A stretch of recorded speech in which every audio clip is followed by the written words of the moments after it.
kita harus fokus ya. Kalau kita memulai bisnis yang memang kita suka, gitu kan, kita memang harus serius. Junior kita harus rangkul, kita harus banyak kasih ilmu, karena semakin banyak kita memberikan ilmu-ilmu yang bermanfaat, gitu, insya Allah makin kasih kita ilmu-ilmu yang baru. SBU kita buat, kita masuk asosiasi. Kalau bisa asosiasinya nggak pensiun.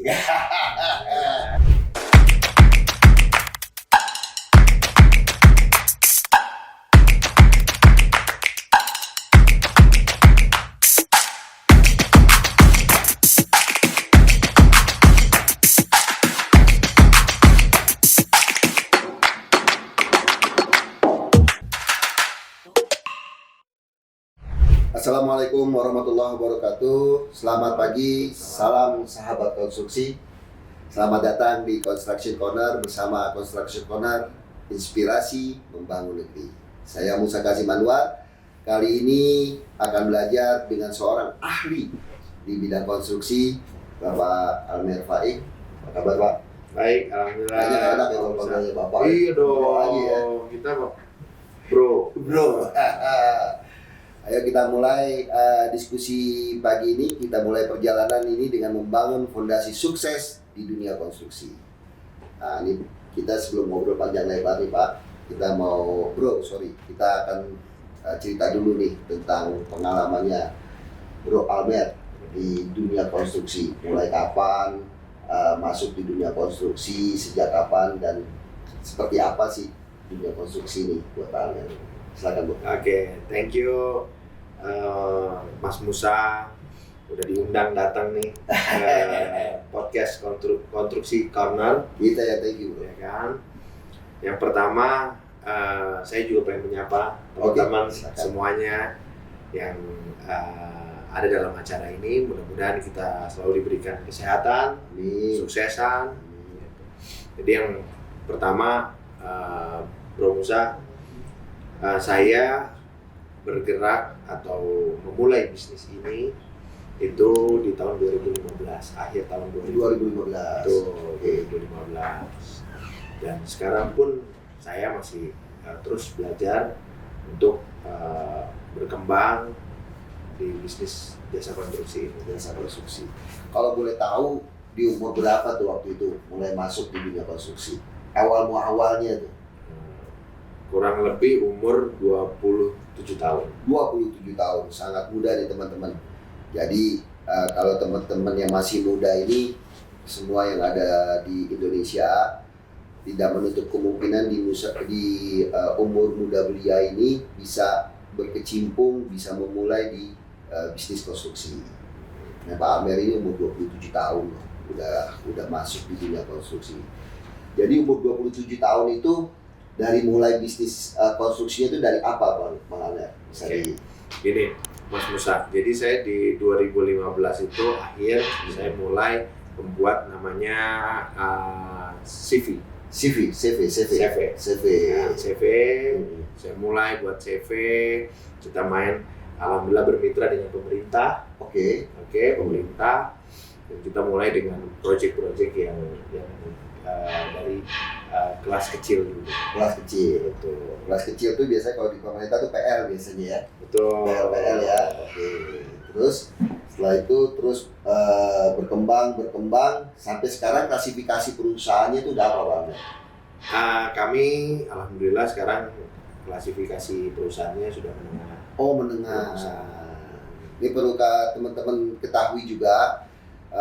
Perusahaan konstruksi itu punya klasifikasi, berbagai jenis klasifikasi, mulai dari kecil, menengah sampai besar. Nah, memang untuk teman-teman yang baru mau mulai, kita sarankan untuk mulai berbisnis konstruksi ini dengan membuat perusahaan dengan klasifikasi kecil. Betul. Seperti Bu Almer tadi nih, Bu Almer ini tadi bikin dari CV kecil ya. Betul. CV kecil ya, jadi disesuaikan sama budget itu waktu ya. Iya. Betul. Itulah. Itu startingnya dari yang kecil dulu belajarnya. Terus Bro?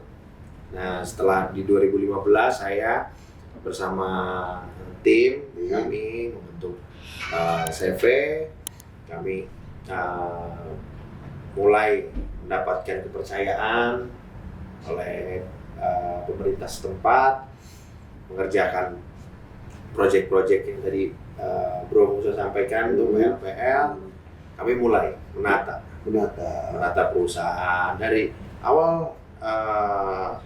Kantor kami kontrak pertama. Kami punya kantor, kami kontrak dulu, kami belajar. Timnya juga masih kecil ya? Timnya masih waktu kecil. Itu awal-awal udah punya karyawan berapa banyak? Karyawan cuma karyawan yang tetap empat orang. Awal-awal. Sampai sekarang ada berapa? Sekarang kurang lebih ada 28 karyawan tetap. Itu di luar kerja lepas ya? Di luar pekerjaan lepas. Oke. Terus berkembang sampai dengan perusahaan menengah. Betul. Sampai sekarang. Jadi starting dari yang kecil, PL, terus belajar di sana ya. Suka dukanya dari jadi pengusaha kontraktor kecil itu dulu apa tuh? Suka dukanya banyak tentunya. Ya kan? Suka dukanya banyak. Tapi yang paling terpenting adalah kita harus fokus ya. Kalau kita memulai bisnis yang memang kita suka, gitu kan, kita memang harus serius dan kita harus banyak belajar tentang aturan-aturan yang ada, gitu. Tentang jasa konstruksi, gitu. Jadi tips nih buat anak muda. Anak muda ini kan sekarang nih kita lihat punya potensi besar, terutama di Indonesia, karena anak muda ini akan ditargetkan menjadi barometer ekonomi Indonesia, ya kan. Tips utamanya tadi disebut sama Bro Albert, harus fokus, ya kan? Fokus, lalu ya, giat, menjadi pengusaha yang memiliki integritas, mempunyai komitmen, dan yang paling terpenting adalah jangan buang waktu kita untuk hal-hal yang memang kurang baik. Ya. Contohnya, misalkan kita harus fokus, kita ingin mengikuti suatu proses. Contohnya misalkan tender, ya kan? Kita fokus, kita pelajari apa yang ada, aturan-aturan yang ada di kerangka ajuan kerja tersebut, kita pelajari, kita penuhi persyaratan-persyaratannya, daripada kita harus membuang waktu kita untuk hal-hal yang tidak baik. Gitu. Contohnya yang tidak baik itu maksud saya adalah kita nih dulu saya ngeliatnya sorry ya, banyak kita kumpul-kumpul, ya kan, melihat orang sukses, kita kurang senang, gitu kan. Akhirnya waktu kita kebuang buat membicarakan orang. Gitu. Jadi lebih baik kita fokus dengan tujuan kita berbuat baik kepada siapapun, membuka networking kita, karena bisnis jasa konstruksi ini adalah kita harus bermitra, baik dengan swasta maupun dengan pemerintah. Jadi memang teman-teman ini kan terutama anak muda ya, ini memang mereka itu masih banyak yang bingung, sulit gak sih jadi kontraktor, ya kan? Karena dalam bayangan mereka ini kan jadi kontraktor ini susah, ya kan? Cara-caranya ini mereka nggak tahu gitu untuk jadi kontraktor. Apa sih tips-tips awal nih, ya kan, yang perlu diketahui sama teman-teman pemula untuk dia mau bisa menjadi kontraktor? Nah, saya punya sedikit cerita nih. Cerita. Ya kan? Asik nih kalau ceritanya asik nih. Jadi dulu pertama-tama saya baru main tuh kan, kita baru main di jasa konstruksi, kita datang kan ke dinas, ya kan, kita ketemu tuh sama teman-teman senior gitu kan, bertukar pikiran, saya tanya tentang ilmu, ya kan, saya pernah nanya gitu ke salah satu senior saya, Pak, bisnis jasa konstruksi itu enak gak sih, gitu kan, saya tanya, wah nggak enak. Udah dibikin down dulu tuh ya kan, nggak enak. Waduh. Kenapa Pak? nggak enak. Oh, jangan lama cairnya. Ya kan? Oke. Bikin kepikiran juga kan. Iya. Tapi kita mencoba. Kita anak muda nggak boleh takut. Nggak boleh takut. Kita coba dulu. Kita coba. Oke. Terus Ternyata nggak lama. Tapi kuncinya fokus tadi ya. Kuncinya fokus. Begitu ada kesempatan, kita ambil dan Fokus dan punya komitmen untuk menyelesaikan pekerjaan tersebut dengan baik tentunya. dengan baik. Supaya hasilnya memuaskan. Si pemberi pekerja juga happy. Nah, untung rugi itu bukan menjadi suatu barometer untuk di awal. Oke. Tetap ke depan juga kita kalau kita mempunyai komitmen untuk menyelesaikan pekerjaan tersebut, ternyata kita rugi, ya, kita cek kenapa kita bisa rugi. Tapi kita harus punya komitmen untuk menyelesaikan pekerjaan itu. Betul. Oke. Ini teman-teman ini mesti ketahui juga, Bro Almer ini adalah salah satu ketua daripada Kadin Kota Bogor. Dengan umur beliau yang masih muda, beliau sudah mempunyai positioning yang bagus di salah satu organisasi induk yang ada di Indonesia, yaitu Kadin Indonesia. Nah, beliau adalah ketua Kadin Kota Bogor dan juga sebagai pengurus daripada Gabungan Pengusaha Konstruksi Indonesia atau GAPENSI. Beliau salah satu pengurus harian yang ada di GAPENSI, menduduki di salah satu kepengurusan sebagai komite ya. Betul. Ketua komite. Jadi, tapi perjuangannya panjang. Begitu dapat kesempatan, fokus dulu nih dan berkomitmen untuk menyelesaikan. Tips pemula ini sangat penting soalnya Bro Amer, ya kan, karena tahapan-tahapannya ini mereka mesti tahu apa aja yang harus mereka lakuin untuk jadi kontraktor pemula. Rata-rata nih kan mereka nggak ngerti nih gue mulainya dari mana ya, gitu ya kan. Apa gue mulainya harus bikin PT dulu, ya kan? Apa ada kesempatan, terus baru PT-nya belakangan aja, kayak gimana nih menurut Bro Almer? Oke. Nah, ada cara-cara tips memang untuk kita memulai. Ada kita bisa ikut kerja dulu. Nebeng. Ikut kerja sama kontraktor. Agar kita bisa mengetahui gimana sih cara menjalani bisnis kontraktor kayak gimana? Oke. Iya. Ada juga yang memang berani karena dari segi finansial memang bagus, dia langsung membuat perusahaan dan langsung masuk asosiasi ini yang menaungi mereka. Oke. Itu bisa menjembatani mereka untuk lebih mendapatkan ilmu di bidang kontraktor. Betul. Oke. Tapi bagusnya memang harus belajar dulu ya, ikut kerja dulu ya, supaya tahu dulu, oh ini dunia konstruksi ini kayak begini, gitu, supaya tahapan-tahapannya itu jelas ya. Setelah itu baru bikin PT, ya kan. Kalau untuk jadi kontraktor nih kayak Bro Almer, harus punya gelar jadi sarjana teknik sipil nggak sih, atau jadi arsitek gitu, ya kan. Ini kan, oh gue nggak bisa nih, gue orang keuangan, ya kan, gue orang desain gitu, atau gue dulu kuliahnya bukan teknik sipil, nggak mungkin lah gue bisa jadi kontraktor. Menurut lo gimana nih Bro? Kalau menurut gue gini, gue sendiri bukan lulusan dari teknik sipil. Lulusan apa? Gue dari Ekonomi. Jadi kuncinya nggak harus. Nggak harus. Jadi itu nggak harus Bro. Jadi yang penting tadi kita suka dulu sama apa yang mau kita lakuin. Logikanya kalau itu penting tuh. Lu nggak suka sama apa yang lu mau kerjain, gimana lu mau kerjain bisnisnya? Iya, memang kita harus happy dulu apa yang kita kerjain. Betul. Kalau happy itu kita dengan sepenuh hati ngerjain sebuah pekerjaan gitu.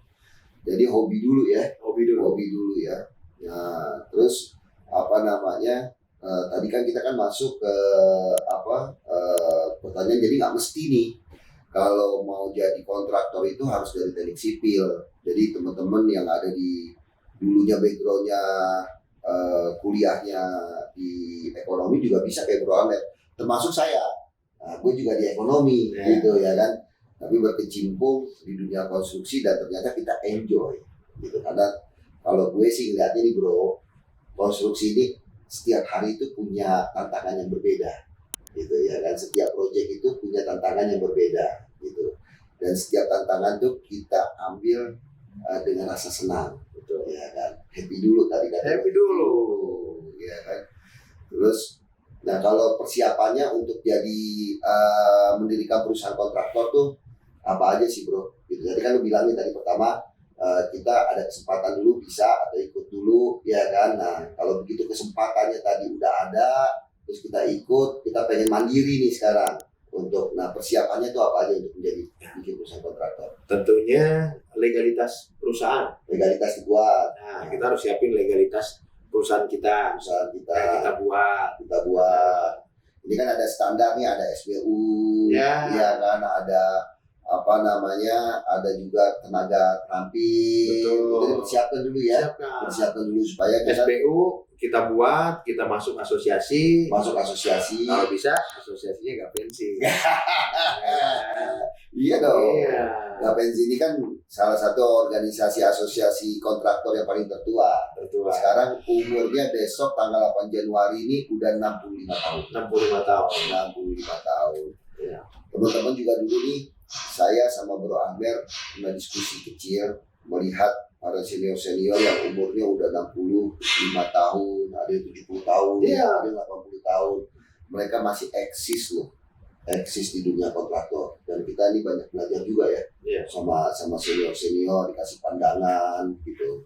Tapi ya itu, kita nggak boleh pantang menyerah gitu. Ya kan, harus giat, harus rajin, fokus yang paling utama.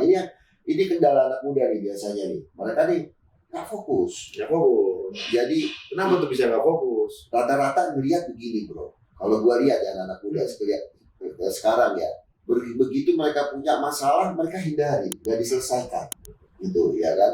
Terus barometernya itu uang, barometernya itu value yang dia lihat. Jadi kalau menurut mereka value-nya nih yang sekarang nggak oke, dia tinggalkan, gitu. Padahal itu kan pernak-pernik dalam berbisnis kalau menurut gue, iya kan. Tadi kalau kita ada masalah, lu bilang kita harus punya komitmen menyelesaikan pekerjaan. Mau itu untung, mau itu rugi, kita selesaikan. Yeah. Karena nanti ada satu waktu kita akan ketemu di mana kita akan belajar dan kita akan untung terus. Belajarnya dari mana? Dari rugi menurut gue, gitu ya kan. Kalau lu sendiri kan pasti udah ngalamin hari itu kan? Ya pasti. Pasti ya. Kita juga Karena kepercayaan itu itu buat gue nomor satu. setuju, nomor satu. Setuju.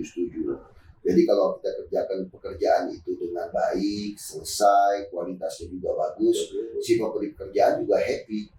Dia nggak akan mau cari orang lain. Kalau yang ini aja lah, udah gue tenang deh kerjain kan gitu ya. Betul. Iya. Jadi teman-teman, tentunya anak-anak muda nih zaman sekarang, ya kan, jangan pantang menyerah. Kalau ketemu masalah, hadapi. Itu kuncinya. Hadapi, selesaikan, bentuk komitmen kita dengan pemberi kerja. betul. Dan juga jaga kepercayaan. Jaga kepercayaan. Cuman kan ya ada satu lagi faktor yang menurut gue ya menjadi buat sebagian banyak orang itu menjadi hal utama nih, ya kan. Ada kesempatan, ada orang nawarin proyek, ya kan. Kita punya tim siap untuk mengerjakan. Ada kendala lagi nih, faktor yang cukup penting. Modalnya gimana nih? Gue gak punya duit, kerjaan misalnya ada kerjaan 1 miliar, 2 miliar, tapi duit gue gak ada, gimana gue mau ngerjain? Apa tips-tipsnya nih dari lu nih? Gue mau sedikit cerita lagi nih. Cerita lagi, pengalaman. Ya. Gue juga sama. Waktu itu gue dapet project PL 200 juta ke bawah tuh kan, ya kan? Iya. 200 juta ke bawah, gue dapet pekerjaan, gue bingung. Gue dapet kepercayaan. Uangnya dari mana nih modalnya? Jadi kerjaannya udah dapat duluan nih. Kerjaan dapat duluan. Modalnya masih belum tahu dari mana. Modalnya masih belum tahu. Iya, oke. Tapi kita harus yakin. Yakin betul. Kalau kita punya etikat baik, kita punya niat baik terhadap diri kita dan keluarga kita, Tuhan akan memberikan jalan. Gue alhamdulillah, gue pada saat itu gue muter saudara-saudara gue, ada salah satu saudara gue yang mereka mau bekerja sama sama gue. Jadi sharing modal ya? Iya, Sharing modal ya? gue sharing modal, gue buktiin bahwa gue berkomitmen, bertanggung jawab, ya kan? Ya. Dan gue jaga kepercayaan itu. Itu ya, Gue mulai dari situ, ya kan? Gue pakai investor terus sampai akhirnya gue kumpulin keuntungan gue. Dan ingat, ada tips lagi nih buat anak muda. Apa tuh? Ya kan? Gue banyak melihat senior gue dulu yang kasih masukan ke gue, dan gue alhamdulillah ya, senior nih pada sayang gitu sama gue. Ya kan? Kasih tips-tips juga. Kita harus banyak belajar dari orang yang lebih pengalaman. Iya, itu Jangan pernah malu. Jangan usah malu. Jangan malu. Kita kalau nggak tahu kita tanya. Benar. Ya kan? Ambil positifnya, Benar. buang negatifnya. Betul. Salah satunya adalah ya kontraktor banyak juga yang main di pemerintahan yang mereka belum apa-apa sudah segera merubah lifestyle-nya, gaya hidupnya. Banyak itu. Banyak. Dia ngeliatin proyek dapat 2 miliar. Wah, duitku banyak nih 2 miliar. Langsung beli mobil. Kredit mobil. Pola hidup berubah. Itu penting tuh. Itu penting. Teman-teman, anak-anak muda itu harus bisa menahan diri. Dan kita harus hitung ke depan. Gitu. Kita saving uang kita untuk kita bisa, kan gini bro. Kita main project PL, ya. Kita main project PL. Nah, kita step by step kita harus naik dong. Iya, betul. Ya, betul. Gimana cara naiknya nih? Ya kan, tentunya. Tadi yang bro bilang, kalau kita pengen dapat project yang besar, yang mekanismenya tentunya ada di dalam proses tender, yang itu semuanya memang kita ketahui sekarang sudah sistem, dan ya teman-teman banyak juga banting-bantingan mengenai harga. Nah, bukan soal banting-bantingan saja menurut gue.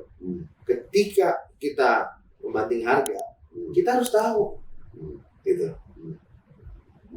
Jadi kita sanggup nggak ngerjainnya, gitu ya? Iya. Nah, ketika kita kesanggupan dalam segi apa aja, finansial, SDM, kita harus persiapin. Nah, tapi kalau kita tabung tadi, kita punya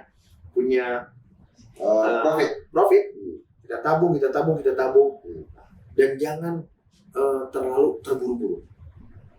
Kita anak-anak buru-buru tuh. Nah, kita harus tahu kekuatan kita.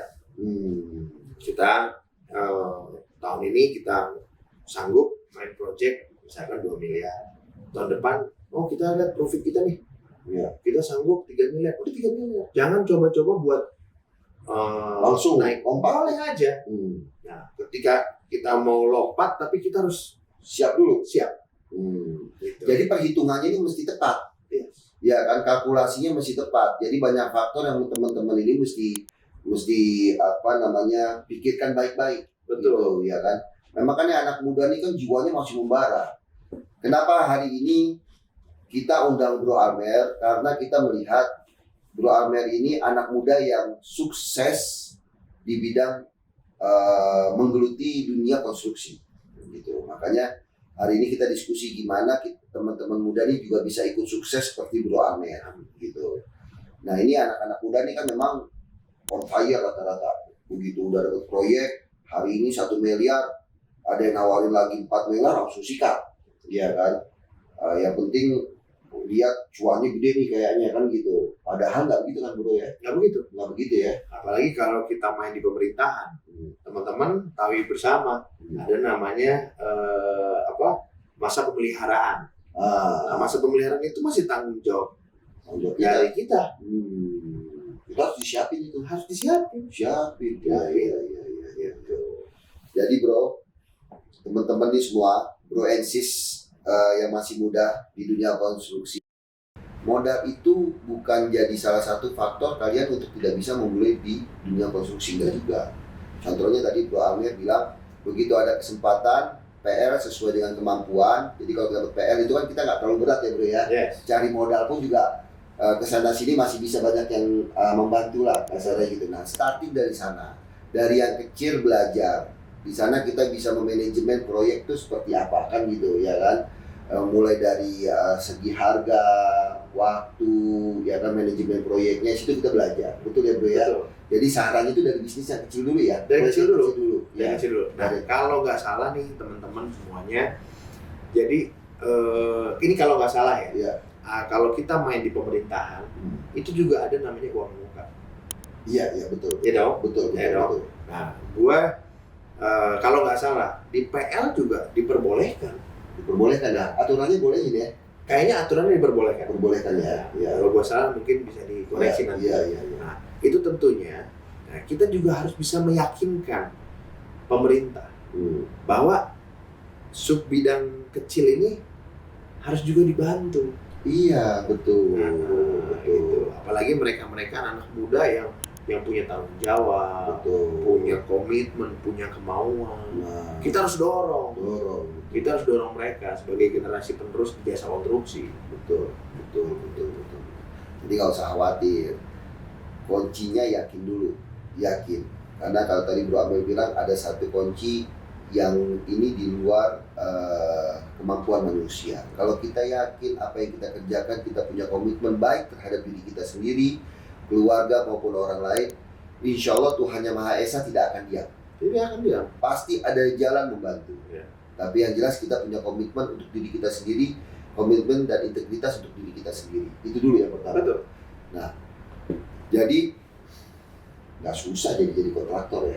Nggak susah jadi kontraktor ya. Jadi Yang penting punya kemauan. punya kemauan dulu. Kalau lu diem di rumah, nggak kemana-mana, nggak bisa juga. nggak bisa juga. Mager di rumah. Mager. Ya kan anak-anak sekarang gadget semua soalnya Bro. Ya. Gadget Kita harus datang, kita jemput bolanya. Jemput bola, Dapat, datang. nggak dapat, itu Belakangan. belakangan. Tapi kesempatan itu kita tarik dulu. Kita datang. Kita datang. Itu Karena kita adalah mitra. betul. Gitu. Betul. Kalau lu diem di rumah nggak Nggak gerak, dapat apa-apa. nggak dapat apa-apa. Memang Allah juga perintahkan, ya kan, keluarlah engkau wahai hambaku, berikhtiarlah engkau. Itu perintahnya itu Allah. Jelas ada di Al-Quran. Iya. Nah, oke. Teman-teman, tadi ini ada tips di awal dari Bro Almer, beliau yang sukses di dunia konstruksi. Pertama, teman-teman harus punya integritas dulu, ya kan. Dan kalau ada kesempatan diambil untuk urusan modal, bisa JO sama teman-teman yang punya modal, kayak gitu, ya kan, diajak bareng-bareng. Tapi harus punya komitmen yang jelas pertama. Betul. Dan harus juga apa yang dikasihkan kepercayaan oleh orang itu diselesaikan dengan baik. Dijaga kepercayaannya. Jadi Bro Amer ini mulai dari PR. PR itu kalau nggak salah dulu itu 150-200an Di bawah 200 juta. 200 juta. Jadi dari yang kecil-kecil nih kita belajar. Oh, kendalanya di lapangan adanya ini, adanya itu, adanya ini. Dari yang kecil itu kita belajar. Gitu. Oke. Nah, ini kan di konstruksi ini kan banyak faktor yang harus kita pelajari kan Bro, ya kan. Ada biaya, ya kan. Ada butuh pekerjaan, ya kan. Ada bagaimana kita harus tepat waktunya dalam menyelesaikan pekerjaan. Karena kalau dimanapun, nggak sekedar di pemerintahan, mau kita di swasta, mau di perorangan, pasti kita punya komitmen 3 itu tadi. Pertama biaya, kita sudah komit dengan pemberi pekerjaan, biayanya sekian, ya kan. Mutu yang kita kasih harus sesuai dengan apa yang kita komitmenkan dengan mereka. Betul. Begitupun juga dari segi waktu, ya kan, timelinenya. Kita kerja mulai dari tanggal berapa, selesainya tanggal berapa. Nah, tipsnya gimana nih Bro? Ya kan, mengenai biaya, apa nggak faktor yang mesti harus dicermati oleh mereka? Itu dulu nih kita bahas biaya. Masalah biaya tadi, selain kita bisa mencari investor Bro, Ya. kita juga bisa kerjasama dengan perbankan. Ya. Sama perbankan kita bisa bekerja sama. Sama, kita juga harus menjaga kepercayaan itu. Betul. Tadi terus Bro bilang soal apa lagi? Soal mutu. Mutu kita harus sesuai dengan spek. Yang sudah kita komitmenkan. Komitmen kan, balik lagi. Komitmen lagi. Komitmen lagi, ya. Karena kalau kita tidak komitmen, ya tadi kita harus siap. Siap. Bahwa nanti ke depannya ada aturan-aturan yang ada di negara Republik Indonesia. Dan kita harus siap dengan segala konsekuensinya. Iya. Ya nggak boleh juga ngurangin spek misalnya gitu ya. Kan jelas ada di juknisnya tuh jelas ya. Jelas. Di KAK-nya juga jelas. Itu tadi yang lu bilang harus kita pelajari ya. Harus kita pelajari. Kita pelajari dengan detail ya. Iya. Bersama tim yang ahli itu. Kalau memang nggak masuk, jangan diambil. Jadi jangan dipaksain. harus pertama nih teman-teman, dunia konstruksi itu harus pertama hitung dulu proyek ini kan gitu ya. Dihitung apakah nilainya ini masuk proyeknya gitu ya kan. Yang kedua mutunya juga harus dipelajari. Jangan sampai nanti penerapannya gitu ya bro ya. Betul. Penerapan di lapangannya salah, tidak sesuai dengan apa yang sudah diberikan aturannya di pekerjaan tersebut gitu. Nggak boleh dong kita main-main di di mutu pekerjaan, nggak boleh. Terutama di pemerintah. Kalau kalian ini main-main, nanti akan ada konsekuensinya tadi itu yang dibilang sama Bro Ame ya. Iya. Di swasta pun sama bro. Sama. Kita harus jaga kepercayaan. jaga kepercayaan. Itu paling penting. Betul. Nah, tadi kan ada mutu, ada biaya, nggak ada modal, cari perorangan investor atau ke perbankan. Mutu juga harus kita jaga, dipelajari betul aturan-aturannya yang ada. Waktu nih gimana cara manajemen waktunya nih biar nggak meleset dari apa yang sudah kita komitmenkan dengan pemerintah. Nah, di situ ada memang yang kita harus hire adalah orang-orang yang ahli bro. Oke. Kita harus cari project manager yang memang di bidangnya. Kita perlu ya. Orang teknik sipil kita sangat perlu ya.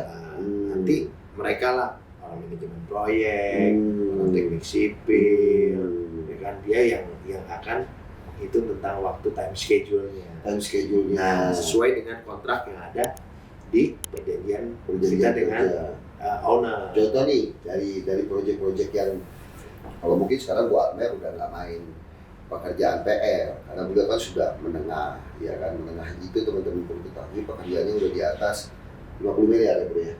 Ya menengah itu di atas 15. Di atas 15 miliar. Kalau cerita proyeknya nih Bro Almer ini kalau Baskom Luber gitu ya. Apa tuh Baskom Luber? Banyak gitu. Jadi proyek-proyek besar nih yang sekarang dijalani sama Bro Almer kan misalnya bikin jembatan gitu ya atau bikin gedung. Manajemen waktunya itu gimana tuh Bro? Mungkin teman-teman bisa lebih agak detailan sedikit ceritanya nih. Manajemen waktu mulai dari startingnya kita bangun fondasi sampai finishing itu harus melibatkan tim manajemen proyek ya. Iya, orang-orang yang memang ahli di bidang itu. Kita perlu dari teknik sipil. Nah, gue ada cerita nih bro. Nah, okay. Jadi dulu gue mau meng-hire teknik sipil dulu kan. Gue buka lowongan ceritanya, lowongan kerja gitu. Terus datang dong sarjana teknik sipil nih kan. Gue kaget bro pas dia minta salary-nya gede-gede. Sedangkan gue project aja masih kecil gitu kan. Ya kan ini gimana nih? Iya. Nah, akhirnya gue belajar. Gue datang bro ke fakultas teknik sipil. Oh bisa gitu ya? Kan banyak teman-teman yang baru lulus magang tuh bro. Iya. Kan kita ajak ngobrol sama mereka ya kan. Akhirnya mereka magang di kantor kita bro. Oke. Gitu. Nah, tentunya tapi tadi yang memang pekerjaan-pekerjaan yang resikonya nggak tinggi. Oke. Gitu. Ya kalau proyeknya besar resikonya tinggi juga jangan spekulasi juga ya. Jangan. Kita harus memang benar-benar profesional. Orang yang profesional. Kalaupun enggak kita kerjasama. Betul. Nah, kan bisa KSO. Iya. Yang perusahaan-perusahaan yang memang sudah ahli di bidang itu. Sudah ahli di bidang itu. Oke. Ya KSO juga bisa ya. Kalau kita punya pekerjaan kita KSO dengan mereka bisa ya. Bisa. Itu salah satu trik juga nih buat teman-teman gitu. Jadi banyak celah kok buat kita bisa ngerjain proyek itu banyak celahnya. Betul. Ini kan Bro Amer ini adalah langsung pelaksana atau pekerjaannya langsung yang pengusahanya di bidang kontraktor gitu. Jadi semua tuh udah dilaluin. Nah, tadi lagi kita balik juga sih bro, kita juga masih belajar. Masih belajar juga. Masih senior. Senior benar. Ini teman-teman di sini kan banyak bidangnya macam-macam ya di dunia konstruksi. Oke. Tadi kita cerita masalah waktu nih bro. Waktu itu kan harus mempunyai tim manajemen yang baik supaya timelinenya itu sesuai gitu dong ya kan, nggak lompat gitu. Nah, balik lagi nih bro, gimana cara ngatur nih di lapangan nih supaya semua dari segi faktor mutu pengendalian gimana lo cara ngaturnya nih? Kita langsung realistis aja cara-caranya nih kayak gimana supaya iya sih benar Bro Ahmed bilang biaya kita bisa minjam, ya kan, mutu kita pelajarin. Ngaturnya nih gimana nih? Gue nggak bisa ngaturnya gitu. Ada pertanyaan kayak gitu tuh gimana tuh bro? Nah, makanya dalam perusahaan ini juga gue nggak sendiri bro. Oh nggak sendiri. Ya. Gue ada memang kawan-kawan lama gue yang memang mereka ada Bro Erfat, ya kan, dia memang lulusan teknik sipil, ya kan, dia yang memang berkecimpung dan ahlinya di bidang itu. Oke. Gitu. Jadi kita bagi-bagi job desk-nya kita bagi-bagi. Oke. Gitu. Oh, itu ilmunya tuh teman-teman, ya kan. Nah terus teman-teman yang ahli ini juga bisa kita sinergikan untuk membuat RAB dan lain sebagainya ya. Jadi teman-teman yang ahli inilah nanti yang akan mengatur segala teknis yang ada di lapangan, termasuk analisa harga satuan ya. Gimana tipsnya tuh analisa harga satuan supaya? Nah, analisa harga satuan itu kan bro, biasanya itu kan setiap daerah itu beda-beda. Beda-beda ya. Kabupaten kota beda-beda. Ya. Analisa harga satuan itu beda-beda. Nah, kita memang hire tadi. Nah, setelah ada analisa harga satuan kan kita biasanya kalau ikut tender kita hitung namanya RAP bro. RAP betul. Betul ya? Betul. Nah, RAP. Nah itu tim kita orang-orang yang ahli itu menghitung bro. Hitung dulu tuh RAP ya. RAP-nya berapa sih? Iya. Kadang teman-teman tuh di luar pengusaha pada berpikiran mungkin begini bro ya. Dapat project nih, misalkan 5 miliar, wah pasti dapat untungnya sekian gitu kan, besar. Padahal kita tuh banyak di lapangan bro, biaya-biaya yang tidak terduga. Yang harus detail tuh. Harus detail. Gitu. Nah itu perlu orang-orang yang ahli. Oke. Gitu. Makanya teman-teman dari sarjana teknik sipil, gitu kan, kita harus benar-benar hire. Kita harus benar-benar membentuk tim yang solid. Oke. Nah, jadi gue di kantor tuh bro, gue memposisikan diri gue karena gue mulai bisnis ini dari nol bro. Zero banget ya. Gue memposisikan profesional, gitu kan. Tapi ada waktu-waktu tertentu bro, kita tuh seperti keluarga. Oke. Jadi kita punya rasa memiliki bro, Betul. terhadap perusahaan tersebut. Oke. Gitu. Jadi kita sama-sama berjuang, ya kan? Iya. Karena untuk menghidupi teman-teman yang ada. Iya. Kalau bisnisnya lancar kan mereka terus bisa cari rezeki di tempat kita. Betul. Gitu ya. Rasa memilikinya. Jadi ada di mana kita harus profesional sebagai leader, tapi ada satu momen kita akan merangkul teman-teman ini menjadi satu keluarga yang sama-sama berjuang untuk mencari rezeki kan gitu. Wah itu tips lagi baru itu. Kadang-kadang ini hierarki ini dilupain sama teman-teman. Gua merasa gua bos, pokoknya gua perintah aja terus. Nggak bisa ya. Tanpa mereka kita nggak bisa bergerak bro. Benar. Karena ini bisnis bukan bisnis perorangan sendiri bisa bergerak. Tim. Oke. Kadang gue suka datang ke project-project, Oh, Ya kan? lu masih sampai sekarang masih datang? Suka. Masih Gue suka. suka datang ke project-project, gue ngajak ngobrol teman-teman tukang. Oh, masih gitu ya? Kita habis beres pekerjaan, Iya, gitu kan, iya. kita ngobrol sama mereka. Iya, jadi tahu ya. Kita tahu Iya, di bawah itu seperti apa di ya? bawah itu seperti apa. Betul. Dan paling terpenting, kalau gue tuh punya cita-cita bro. Apa tuh bro? Cita-cita gue tuh gue pengen jadi orang yang bisa bermanfaat buat orang lain dan keluarga gue, itu yang pastinya. Betul. Nah, di balik rezeki kita itu ada rezeki orang lain. Nah, Yang kita harus tahu, kita harus peduli bro betul. terhadap lingkungan kita, sekitar keluarga kita, Betul. anak-anak yang kurang mampu, Betul. karena tadi Ada manfaatnya di situ. lu jangan pernah khawatir ketika lu baik sama orang lain, apalagi orang yang sedang membutuhkan bantuan lu. Iya. Allah di situ akan permudah lu Iya. dan diganti dengan berkali-kali lipat. Dan itu harus yakin lu. Yakin. Kontan itu memang bro. Kontan betul. Jadi, nah kita lagi bahas lagi nih bagaimana menentukan RAP, ya kan? Biasanya nih misalnya ada satu proyek bikin jembatan gitu ya, bikin jembatan. Kita dapat informasi bikin jembatan, dapat data. Lu tuh biasanya gimana? Kalau lu kumpulin tim lu, bahas bareng, apa hanya berbagai divisi lu serahkan aja begitu? Gimana tuh biasanya bro? Ya, kita biasanya meeting bareng. Meeting bareng ya? Kita meeting bareng, kita timnya tim teknis udah mulai ngitung, dia presentasikan. Oh, itu paling penting tuh. Iya Dia kan? presentasikan. Nah, dan jangan lupa, bro, kita kan punya vendor-vendor, bro. Betul. Punya mitra vendor-vendor. Betul. Nah, jangan pernah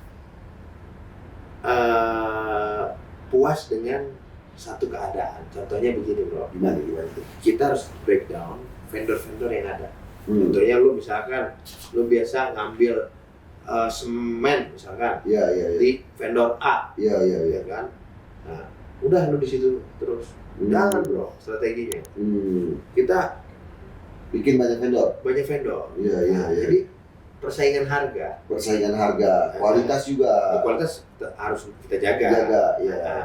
Nah, di situ kita punya banyak pilihan. Karena satu vendor juga kalau lu projectnya banyak repot juga. Ini repot. Iya. Jadi apa? Lu mesti buka jaringan. Lu harus buka networking. Kalau lu sudah dipercaya sama vendor-vendor tersebut, ya kan? Lu juga bisa dikasih, kasarnya lu bisa dikasih pembayarannya bisa tempo. Oke. Tapi harus ada modalnya adalah kepercayaan. Gitu. Oke. Jadi ini ada lagi satu. Jadi begitu kita dapat informasi tentang proyek, maka dimeetingkan. Ada tim teknis khusus untuk menghitung harga satuan, ya kan? Itu bekerja sama dengan tim procurement pastinya, ya kan? Tim procurement ini adalah teman-teman yang mengatur pemakaian vendor yang murah, yang baik, yang bagus, yang mana kan gitu. Sesuai dengan spek. Itu dimeetingkan jadi satu floor itu di situ ya. Baru kita menentukan proyek ini akan kita ambil atau enggak, gitu ya kan.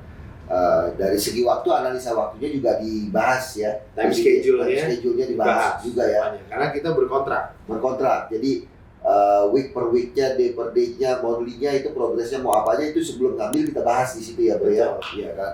Apakah ini bisa nggak sini, masih nguber nggak sini waktunya untuk kita ambil? Karena biasanya proyek-proyek pemerintahan itu mainnya jangka waktu pendek ya bro ya. Ya tergantung ya. Ada yang multi years, ada yang multi years juga, ada yang di pertengahan tahun harus selesai, akhir tahun juga ada gitu ya. Sama juga di swasta juga begitu.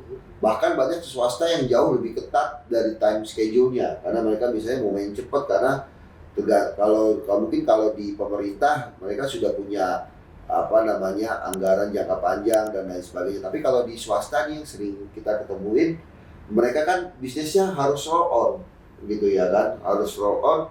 Partner kita klien kita yang di swasta, jadi time-nya itu biasanya lebih pendek tuh gitu ya kan, suka minta waktunya cepat karena ini harus masuk segera, dia harus sudah mulai produksi dan lain sebagainya. Nah itu juga jadi salah satu faktor teman-teman harus dibuat secara matang. Ya. Tadi rapat tim itu biasanya kalau Bro Almer di perusahaannya rapat tim dulu. Gitu. Nah itu penting itu. Nah oke. Selain nih tadi kita di manajemen nih, kalau di manajemen tadi nih Bro, belajar kan ya, belajar apa namanya bagaimana supaya manajemen konstruksinya terus membaik kan gitu, benar gak ya kan? Apalagi yang lo hadapi sih kendala-kendala biasanya di lapangan tuh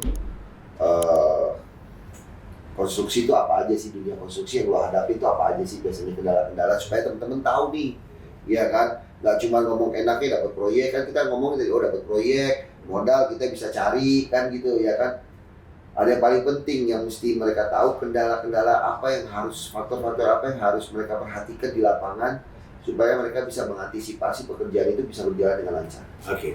Jadi setiap pekerjaan atau setiap proyek tentunya pasti ada tantangannya. Ada tantangannya. Di lapangan. Lu di lapangan Bro, lu akan ketemu banyak orang.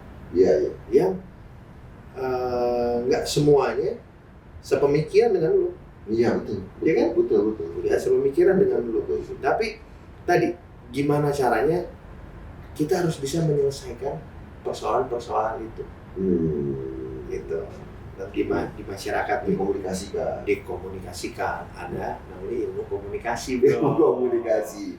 Lo harus bisa komunikasi yang baik. Iya. Karena nggak ada masalah yang nggak bisa diselesaikan. Betul. Kalau kita harus humble, kita ngajak mereka untuk duduk bersama, bicara menyelesaikan. Gitu. Ada kadang kalau lu pernah punya pengalaman gini Bro, ketika kita mengerjakan proyek di suatu tempat, warga ada warganya yang pengen dia ikut kerja Bro. Kita harus tampung. Tapi kita juga harus bijak. Bijaknya apa?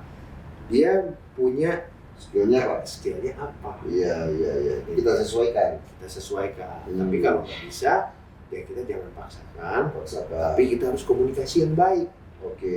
Gitu. Jadi lika-liku kontraktor tuh nggak yang orang bayangin enak terus. Iya. Enak juga enggak. Iya. Karena semua pekerjaan pasti ada resiko. Nggak mesti kontraktor juga sih. Nggak mesti kontraktor juga. Dunia usaha manapun juga pasti ada resikonya. Ada resikonya. Hanya memang karena ini kontraktor banyak yang turunnya di lapangan, jadi komunikasi ke masyarakat itu harus bagus. Harus bagus. Ya kan? Karena kita bersentuhan langsung dengan masyarakat setempat ya. Betul.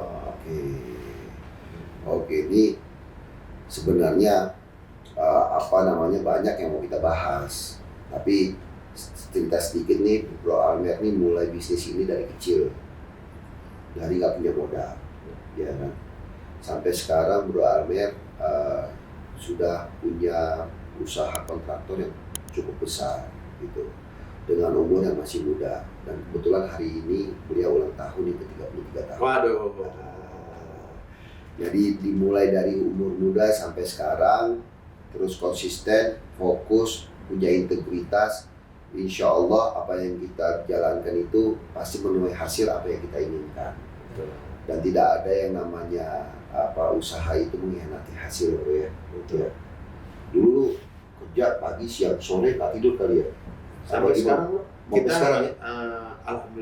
Alhamdulillah tidur kurang ya. Ya kita enjoy ya. Karena kita nggak kenal waktu Bro. Nggak kenal waktu ya. Maksudnya Sabtu Minggu kalau memang kita harus ke lapangan ya kita tetap. Jadi kita berkomitmen penuh sama satu pekerjaan untuk kita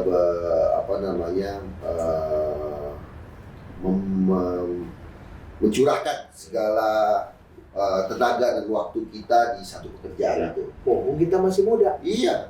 Kita masih muda, jangan kita buang waktu kita untuk hal-hal yang nggak baik. Nggak baik. Ya. Kita semangat, kita harus berinteraksi, membangun networking dengan stakeholder, dengan teman-teman pengusaha, dengan senior-senior yang ada. Nah, dan kita ketahui bersama, Liga PNC ini banyak senior-senior yang hebat, bro. Betul.